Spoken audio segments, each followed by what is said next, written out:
حکایت دولت و فرزانگی، میلیونر یک شبه. ترجمه کاظم زرین. فهرست مطالب. فصل اول، مشاوره مرد جوان با عموی دولتمندش. فصل دوم، ملاقات مرد جوان با باغبان کهنسال. فصل سوم، آموزش مرد جوان در مورد غنیمت شمردن فرصت و خطر. فصل چهارم، زندانی شدن مرد جوان. فصل پنجم، فراگیری ایمان. فصل ششم، فراگیری تمرکز بر هدف. فصل هفتم، فراگیری ارزش تصویر از خود. فصل هشتم، کشف قدرت نفوذ کلام. فصل نهم، نخستین آشنایی مرد جوان با قلب گل سرخ. فصل دهم، فراگیری تسلط بر ضمیر ناخودآگاه. فصل یازدهم، گفتگو در مورد ارقام و فرمولها. فصل دوازدهم، فراگیری خوشبختی و زندگی. فصل سیزدهم، فراگیری بیان و خواسته ها در زندگی. فصل چهاردهم، کشف اسرار باغ گل سرخ. فصل پانزدهم، جوان و پیرمرد هر یک راه خود را در پیش می‌گیرند. فصل اول، مشاوره مرد جوان با عموی دولتمندش. روزی روزگاری مرد جوان و باهوشی می‌خواست ثروتمند شود. او هرگز ناامید نمی‌شد، احساس شکست نمی‌کرد و منتظر ستاره بخت و اقبال خودش بود.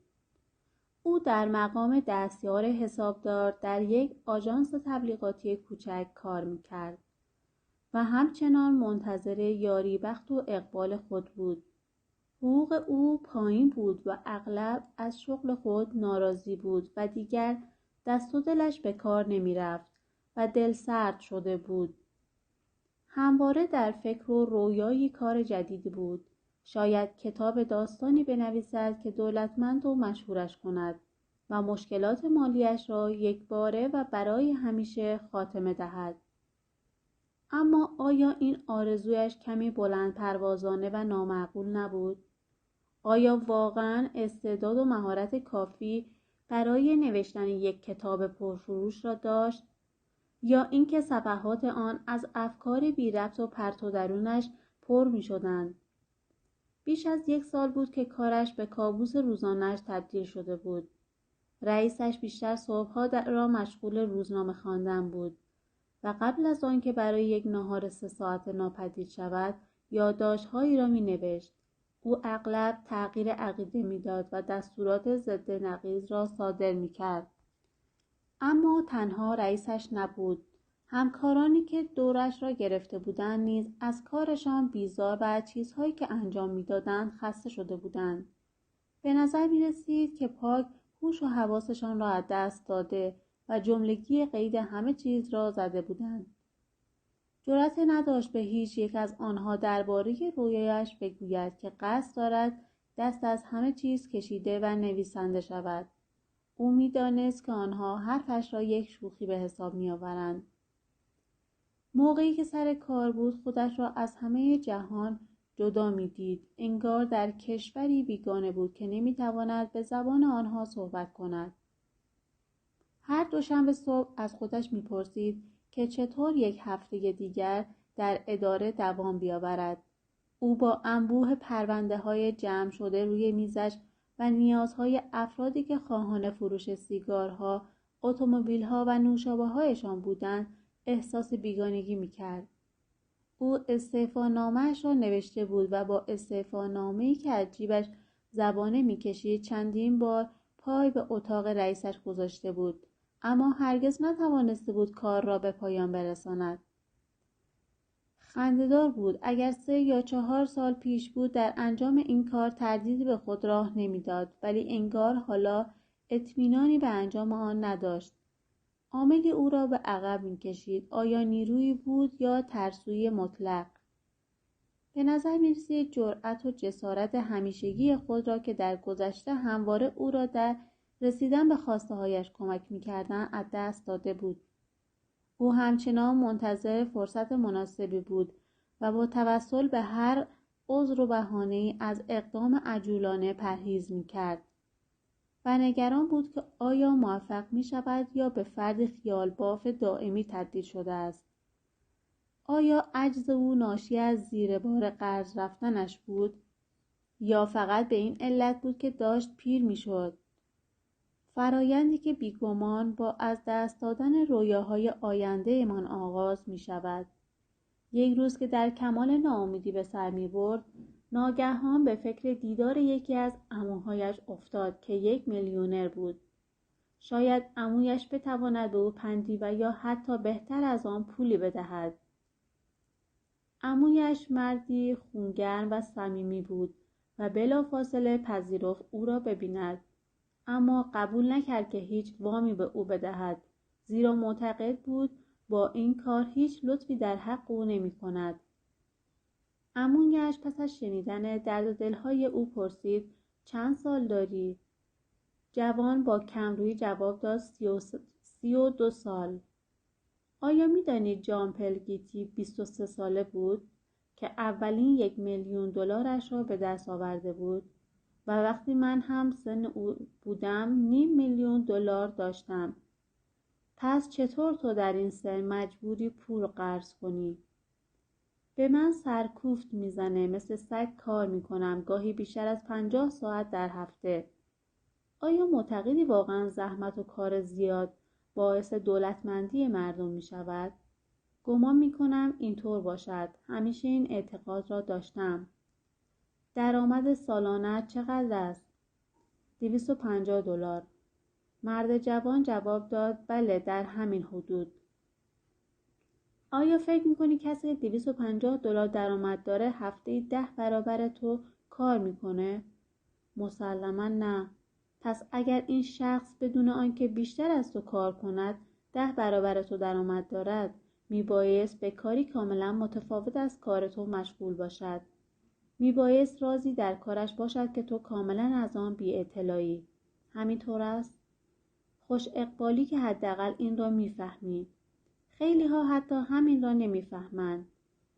آنچنان مشغول امرار معاشند که لحظه‌ای نمی‌ایستند تا فکر کنند چگونه می‌توانند مشکلات مالی خود را برطرف کنند.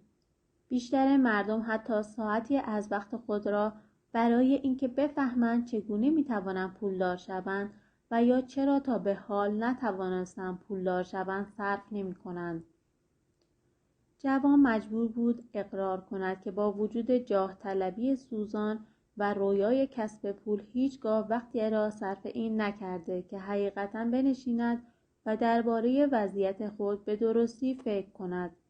انگار همه چیز حواسش را پرت می‌کرد و اجازه نمی‌داد با وظیفه‌ای که به وضوح اهمیت حیاتی داشت روبرو شود. عموی مرد جوان لحظه‌ای سکوت کرد، سپس به خندی زد و گفت: تصمیم گرفتم کمکت کنم تا از این وضعیت رها شوی.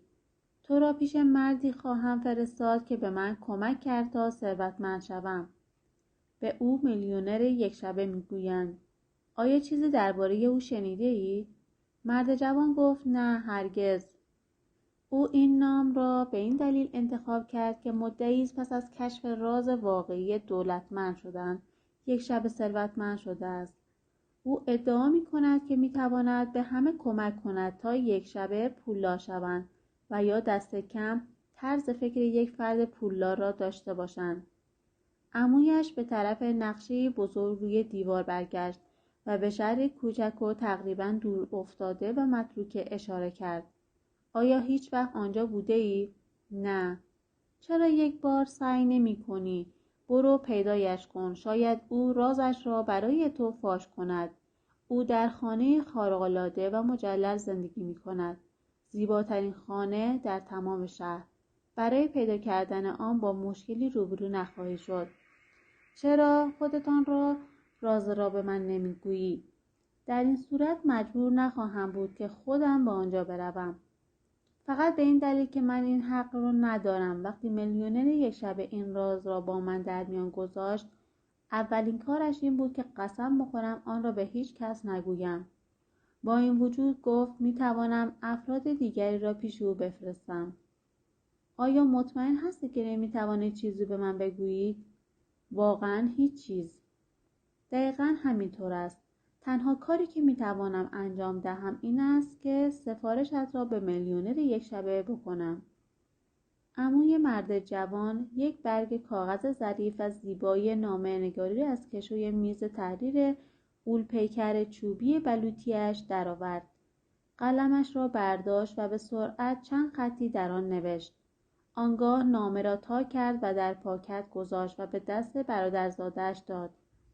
گفت این هم معرفی نامه و آدرس میلیونر یک شبه.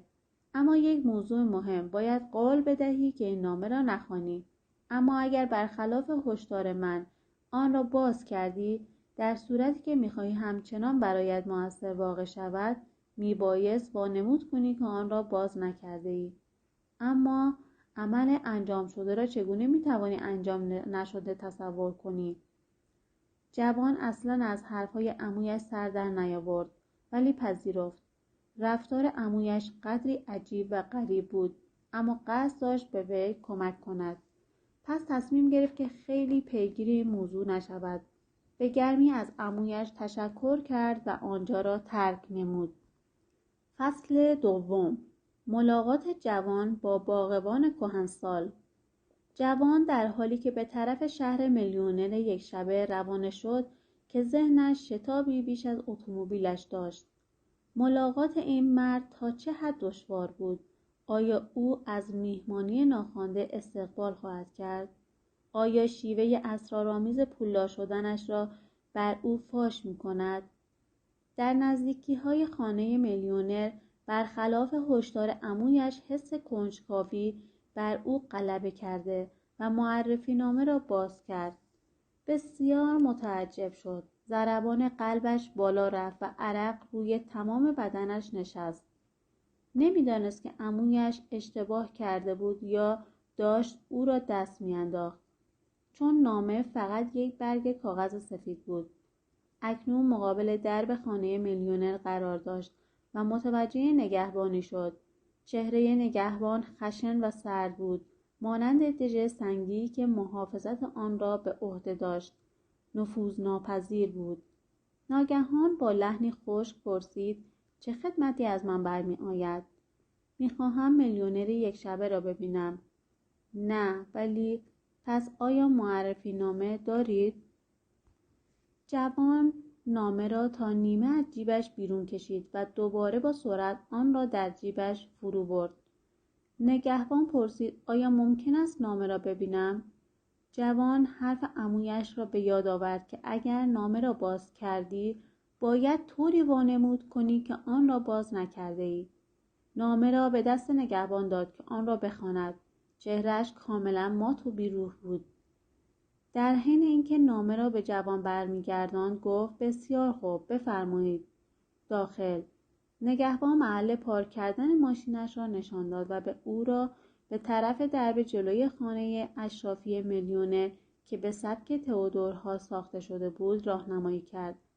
خدمتکاری با لباسهای بسیار مرتب و آراسته در را باز کرد. پرسید: می توانم کمکتان کنم؟ می خواهم میلیونر یک شبه را ببینم. ایشان در حال حاضر نمی توانند شما را ببینند. لطفاً در باغ منتظرشان بمانید.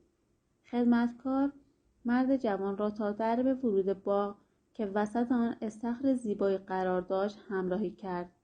مرد جوان موقع قدم زدن در باغ به تحسین گلهای زیبا، بوته‌ها و درختان پرداخت و نگاهش به باغبانی افتاد که روی گل سرخی خم شده بود. به نظر می‌رسید 70-80 ساله باشد. کلاه حصیری بزرگی بر سر داشت که چشمانش را پنهان می‌کرد. وقتی جوان به او نزدیک شد، باغبان دست از کارش کشید و با تبسم به او خوش آمد گفت. چشمان آبی شاد و درخشانی داشت. با صدای صمیمی و گرمی پرسید: برای چه کاری به اینجا آمده ای؟ میخواهم میلیونر یک شبه را ببینم. اوه بله، اگر از سوالم ناراحت نمیشوی برای چه میخوای او را ببینی؟ خب من فقط میخواهم نصایح او را بشنوم. باغبان به طرف گلهای سرخش به راه افتاد. آنگاه ایستاد و صورتش را به طرف جوان برگرداند و پرسید بسیار خوب، آیا یک $10 همراهت هست؟ جوان در حالی که از خجالت سرخ شده بود گفت $10 این همه موجودی من است. باغبان بسیار محترم به نظر می رسید. رفتارش طاعم و باوقار و جذبه بود. جوان جواب داد خیلی دوست دارم آن را به شما بدهم ولی پولی برای برگشت به خانه ندارم. آیا می خواهید امروز به خانه برگردید؟ جوان حیرت زده گفت نه، منظورم این است که نمیدانم تا میلیونر یک شبه را نبینم قصد ندارم از اینجا بروم. خب اگر به این پول نیاز نداری چرا تا این حد در قرض دادن آن به من اکراه داری؟ شاید فردا هم به آن نیاز نداشته باشی. چه کسی می‌داند شاید میلیونر شوی. از نظر جوان این نوع استدلال کاملا منطقی نبود. با این حال پول را به وی داد. باغبان با لبخندی بر لب گفت بیشتر مردم هراس دارند که چیزی را درخواست کنند ولی در نهایت چیزی که می‌خواهند روی آن به اندازه کافی پافشاری نمی‌کنند. این کار اشتباه است. در این لحظه خدمتکار وارد باغ شد و در کمال احترام به پیرمرد گفت آقا آیا $10 به من می‌دهید؟ امروز آشپز از اینجا می‌رود و اصرار دارد که موزش را بگیرد. من فقط $10 کم دارم. باغبان دستش را در جیب خود فرو کرد و یک دسته بزرگ اسکناس بیرون آورد. بایستی هزاران دلار پول نقد همراه خود داشت. زیرا جوان به جز اسکناس‌های $100 چیزی ندید. الان همان اسکناس $10 خودش که روی آنها قرار داشت. باغبان اسکناسی را که تازه از جوان قرض گرفته بود جدا کرد و آن را به خدمتکار داد. خدمتکار سرش را به نشانه تعظیم خم کرد و به سرعت به طرف خانه رفت و از نظر ناپدید شد. در حالی که به سختی تلاش می‌کرد خشمش را بروز ندهد پرسید چرا $10 از من قرض گرفتید؟ حالا آنکه احتیاجی به آن نداشتید. باغبان در حالی که با انگشت شست خود اسکناس‌ها را ورق می‌زد گفت البته که با آن نیاز داشتم. نگاه کن، من هیچ $10 ندارم. قصد نداشتم به او $100 بدهم. به راستی چرا این همه پول را با خود نگهداری می‌کنید؟ باغبان پاسخ داد این پول تو جیبی من است. همیشه برای مواقع ضروری $250 پول نقد همراه خود دارم. جوان متعجب و حیران گفت $250؟ در یک آن همه چیز روشن شد. خدمتکار همیشه مؤدب آن همه پول تو جیبی؟ شما باید میلیونر یک شبه باشید. اینطور نیست؟ باغبان جواب داد به خاطر هوشیاریت از آمدنت خوشحالم. ولی به من بگو چرا هنوز دولتمند نشده ای؟ آیا هیچ وقت این سوال را از خود پرسیده ای؟ حقیقتش را بخواهید نه. خب شاید کار اولت این باشد که در مورد آن فکر کنی. اگر میخواهی در حضور من با صدای بلند فکر کن. من سعی میکنم مسیر استدلالت را پیگیری کنم. جوان پس از چند تلاش ناچیز دیگر این کار را ادامه نداد. میلیونر گفت میبینم که به فکر کردن با این شیوه عادت نداری. آیا میدانی جوانان بسیاری به سن و سال تو وجود دارند که الان ثروتمند هستند؟ حتی برخی از آنها میلیونر هم شدند. بقیه آنها نیز در حال به دست آوردن اولین $1,000,000 خویش هستند. آیا میدانی ارسطو اوناسیس در سن 26 سالگی هنگام عزیمت به انگلستان برای افتتاح و راه اندازی امپراتوری کشتیرانیش $5,000 پول در بانک داشت؟ فقط 26 سال. بله همینطور است. وقتی کار خود را شروع کرد فقط چند $100 پول داشت. در ضمن نه مدرک دانشگاهی و نه عمویی ثروتمند داشت. اما الان موقع شام است. تمایل داری شام را با هم صرف کنیم؟ بسیار متشکرم، البته. جوان پشت سر میلیونر که برخلاف کهولت سنش هنوز سرحال و با قدرت قدم برمی داشت به راه افتاد و به سمت سالن غذاخوری رفت. میز شام از قبل برای 2 نفر چیده شده بود. میلیونر به آخر میز که معمولاً برای میزبان در نظر گرفته بود اشاره کرد و گفت لطفاً بنشینید. خودش نیز در سمت راست میهمان جوانش و روبروی یک ساعت شنی زیبا نشست که روی آن نوشته بود وقت طلاست. خدمتکار با یک بطری نوشیدنی وارد شد و لیوانهای آنها را پر کرد. میلیونر لیوانش را بالا آورد و گفت بیا به سلامتی اولین $1,000,000 بنوشیم. جرعه‌ای نوشید. این تنها جرعه‌ای بود که در تمام طول آن شب نوشیده و خیلی کم غذا خورد. فقط چند تکه استیک ماهی. میلیونر از جوان پرسید آیا از شغلت رضایت داری؟ تصور می‌کنم راضی باشم. اوضاع اداره‌ام کمی دشوار است. اطمینان داشته باش که در انتخاب شغل‌هایت خوشبین باشی. همه ثروتمندانی که میشناسم و در طول سالیان متمادی با تعداد کثیری از آنها دیدار داشتم. کارهای خود را دوست داشتند. کار برای آنها تقریباً فعالیتی لذت بخش و تفریحی دلپذیر بود. به همین خاطر ثروتمندان کمتر به مرخصی می‌روند. چرا میبایست خودشان را از کاری تا این حد لذت بخش محروم کنند؟ و به همین علت حتی پس از پولدار شدن هم دست از کار بر نمی‌دارند. اما با وجود اینکه باید از کارت لذت ببری، این موضوع به تنهایی کفایت نمی‌کند. برای پولدار شدن باید از اسرارش آگاهی داشته باشی. حالا به من بگو آیا واقعاً به وجود این اسرار اعتقاد داری؟ بله، اعتقاد دارم. بسیار خوب، این اولین قدم است. بیشتر مردم اعتقاد دارند که کسب ثروت اسراری داشته باشد. حتی بر این باور نیستند که میتوانند پولدار و ثروتمند شوند. و البته حق هم دارند. اگر فکر کنی توانایی ثروتمند شدن را نداری، بعید است که به آن برسی. بایستی با این باور شروع کنی که قادری ثروتمند شوی. پس از آن باید با اشتیاق و وافر در طلب آن باشی. اغلب مردم آمادگی پذیرش این اسرار را ندارند، حتی اگر اسرار به سادگی برای آنها آشکار و فاش شود. بزرگترین محدودیت آنها نقصانه و تخیلشان است.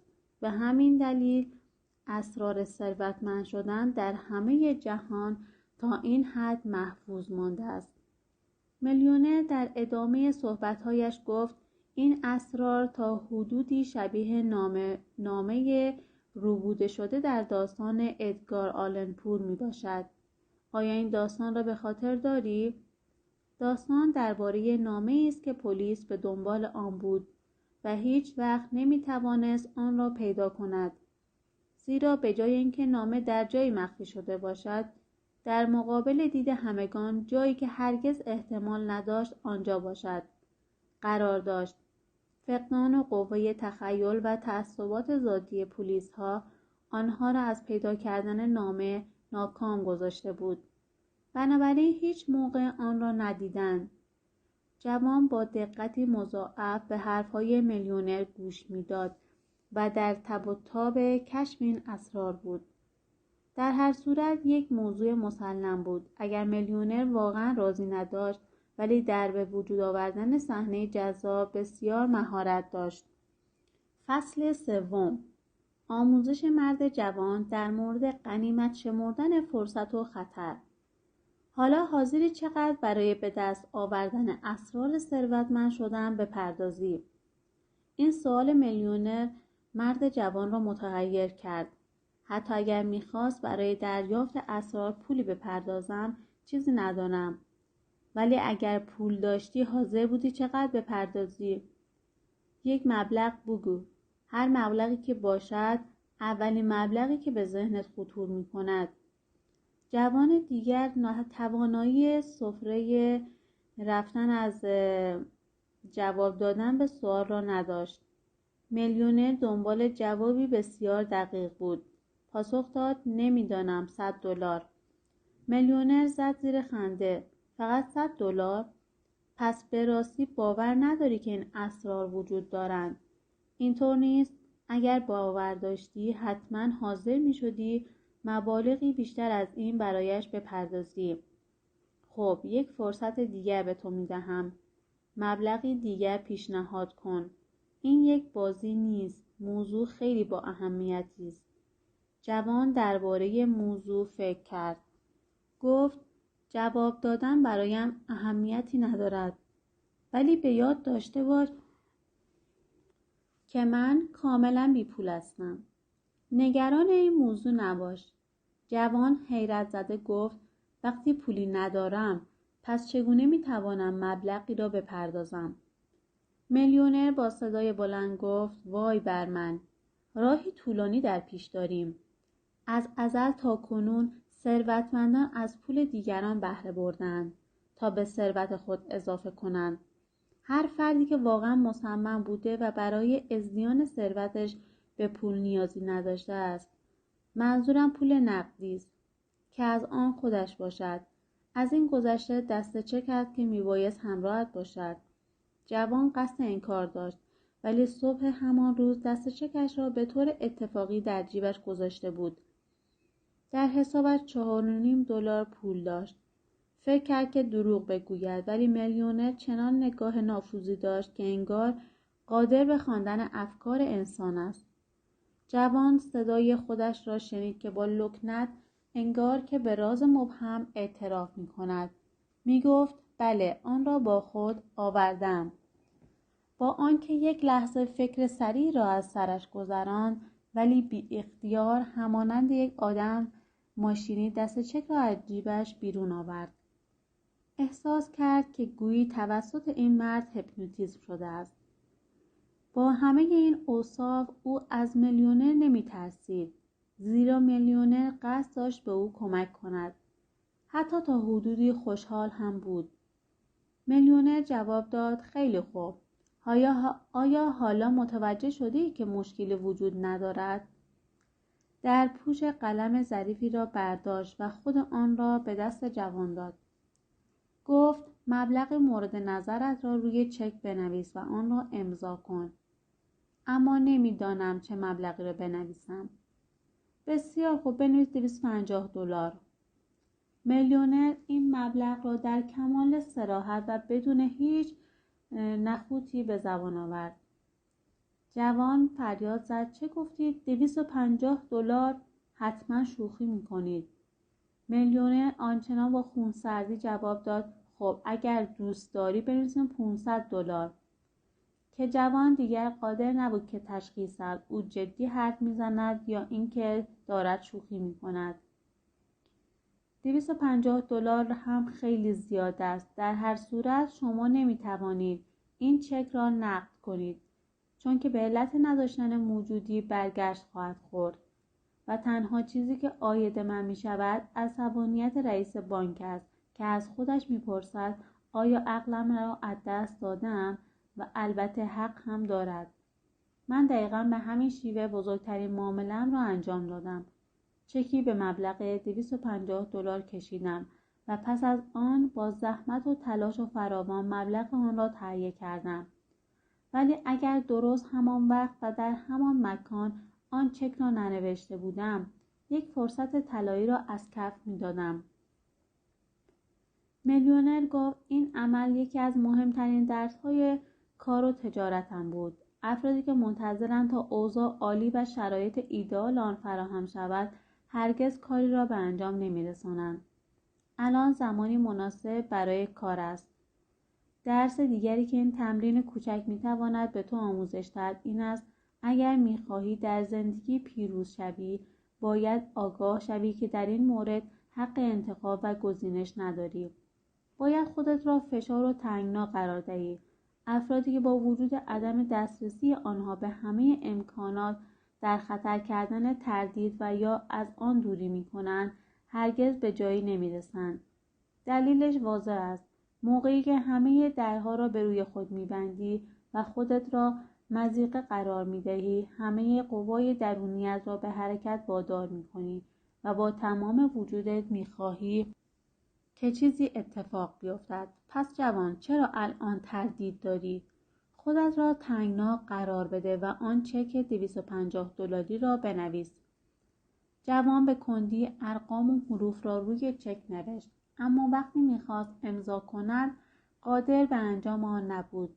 هیچ وقت در عمرم چکی با چنین مبلغ هنگفتی نکشیدم. اگر واقعا می‌خواهی ثروتمند شوی، ناچار میبایست از جایی شروع کنی. باید به امضای چک‌ها با مبالغی بسیار بالاتر از این عادت کنی. این شروع کار است. اما جوان هنوز نمی‌توانست چک را امضا کند. همه چیز خیلی سریع اتفاق افتاده بود. قصد داشت چکی به مبلغ $250 به مردی دهد که به تازگی به او را دیده و از او نیز در عوض قول چند راز کاملا مرموز را به وی داده بود. میلیونر پرسید: چه عاملی تو را از امضا کردن چک منع می‌کند؟ همه چیزهای این عالم نسبی‌اند. زمانی نمی‌گذرد که این مبلغ به نظرت بسیار کم ارزش می‌آید. مرد جوان گفت: به خاطر مبلغش نیست. پس موضوع چیست؟ می‌دانم چرا نمی‌توانی چک را امضا کنی. در حقیقت باور نداری که اسرار من می‌تواند تو را میلیونر کند. اگر کاملا اطمینان داشتی فوراً آن را امضا می‌کردی.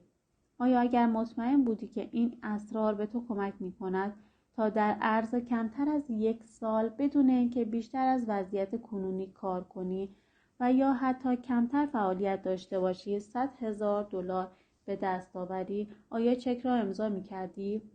جوان جواب داد: بله، زیرا با این کار $75 سود نیز عایدم می‌شد. پس چک را امضا کن. من قول می‌دهم که قادر خواهی بود آن مبلغ را به دست آوری.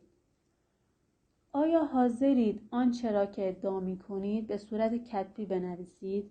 میلیونر دوباره زد زیر خنده. از تو خوشم می‌آید جوان. تصمیم داری که حامی خود باشی. این عمل یک کار محتاطانه است. حتی اگر از منابع مالی خود کاملا مطمئن باشی به هر کسی نباید اعتماد کنی. از پشت میز بلند شو. داخل کشوی میز قدری جستجو کرد و قرارداد آماده‌ای را بیرون آورد. این عمل از دید مرد جوان خوشایند نبود. آیا میلیونر اصرارش را به این سادگی در اختیار هر کس قرار می‌دهد؟ میلیونر ضمانتنامه را امضا کرد و آن را به دست مرد جوان سپرد. مرد جوان نگاهی گذرا به آن انداخت و از مطالبی که خوانده بود راضی به نظر می‌رسید. ناگهان میلیونر تغییر عقیده داد و گفت: من پیشنهاد دیگری دارم. آیا حاضر شرط بندی کنیم؟ سکه‌ای را از جیب خود بیرون آورد و آن را در دست خود بالا و پایین انداخت. بیا شیر یا خط بیاندازیم. اگر من باختم $250 پولی را که همراه دارم به تو میدهم. ولی اگر بردم تو چک را به من بده. در هر صورت ضمانتنامه را فراموش کنیم. مرد جوان گفت: مشکل همان چیزی است که به شما گفتم. موجودی حسابم تقریباً 0 است. اگر این چک را به شما بدهم نمیتوانید آن را وصول کنید. میلیونر گفت: مهم نیست، عجله‌ای ندارم. چرا تاریخ آن را برای سال بعد نزنیم؟ جوان مردد و دودل شد. گفت: قبول است. با شرط تعویض تاریخ چک شرط بندی را میپذیرم. جوان با خودش فکر کرد که 1 سال فرصت زیادی است و میتواند بانکش را عوض کند، حسابش را ببندد یا اینکه این چک را متوقف کند. چیزی برای از دست دادن نداشت و با این پیشنهاد جدید میلیونر میتواند در طی چند ثانیه و بدون هیچ زحمتی صاحب $250 شود. ناخودآگاه لبخندی حاکی از رضایت بر لبانش نقش بست. دوست نداشت میلیونر او را با این لبخند ببیند. آنگاه میلیونر نکته‌ای را یادآوری شد که بیدرنگ در شک و تردید جوان صرفه گذاشت. فقط یک مسئله وجود دارد. باید سوگند یاد کنی که در صورت باخت در شرط بندی این چک را محترم بشماری. جوان با شک و تردید سوگند یاد کرد، ولی به محض اینکه میلیونر قصد داشت سکه را بیاندازد او را متوقف کرد. پرسید آیا می توانم سکه را ببینم؟ میلیونر لبخندی زد و گفت بدون شک واقعا از تو خوشم می آید. جوان محتاط هستی. این احتیاط به تو کمک خواهد کرد که از اشتباهات زیاد به دور باشی.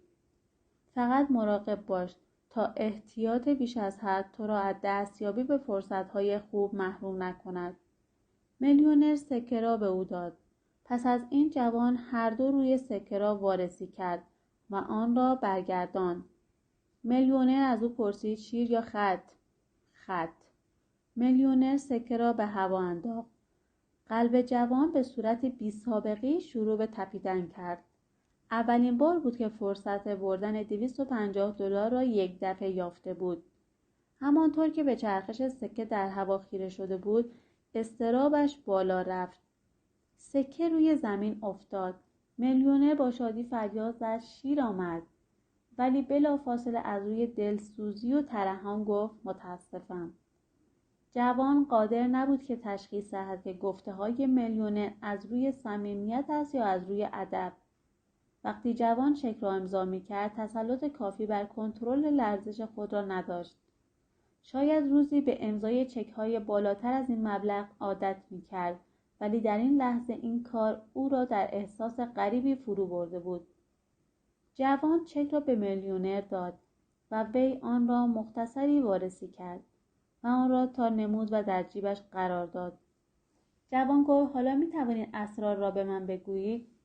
میلیونر گفت با کمال میل. یک تکه کاغذ داری؟ آنها را برایت یادداشت می کنم. در این صورت آنها را فراموش نخواهی کرد. درک حرفهای میلیونر برای جوان مشکل بود. مسلماً میلیونر قصد نداشت که همه اسرار را فقط در یک ورق کاغذ جای دهد. به ویژه اسراری که او همکنون آنها را به بهای $250 خریده بود. متاسفانه کاغذی همراه هم ندارم. مگر موقع ورود به اینجا معرفی نامه نداشتی؟ افرادی را که عمویت در این چند سال نزد من فرستاده است همواره یک نامه همراهشان بوده است. جوان نامه را به میلیونر داد و پیرمرد در حال باز کردن آن بود. با دقت به چهره مرد سالمند نگاه می‌کرد، ولی میلیونر از دیدن نامه‌ای که کاملا خالی بود به هیچ وجه یکه نخورد. قلم خود را برداشت و روی میز خم شد و در حالی که قصد داشتن روی آن چیزی بنویسد، سرش را بلند کرد و از جوان خواست که برود و خدمتکار را صدا کند. میلیونر یادآوری کرد که می توانی او را در انتهای راهرو در آشپزخانه پیدا کنی. وقتی جوان همراه خدمتکار برگشت، میلیونر مشغول چسباندن در پاکت نامه بود و خوشحال به نظر می رسید. به خدمتکار گفت مهمان جوان ما امشب را در اینجا سپری خواهد کرد. او را به اتاقش راهنمایی کنی. سپس رو به جوان کرد و گفت اسرار اینجاست. بلند شد و پاکت را به دست جوان داد. سپس در کمال احترام با وی دست داد و انگار الان یکی از مهمترین معاملات زندگی خود را انجام داده است. تنها چیزی که از تو میخواهم این است که قبل از باز کردن پاکت و خواندن اسرار داخل آن میبایست صبر کنی تا در اتاقت تنها شوی. و یک شرط دیگر نیز وجود دارد. قبل از خواندن نوشته‌هایم باید قول بدهی که بخشی از زندگیت را صرف کسانی که به خوششانسی تو نیستند کنی.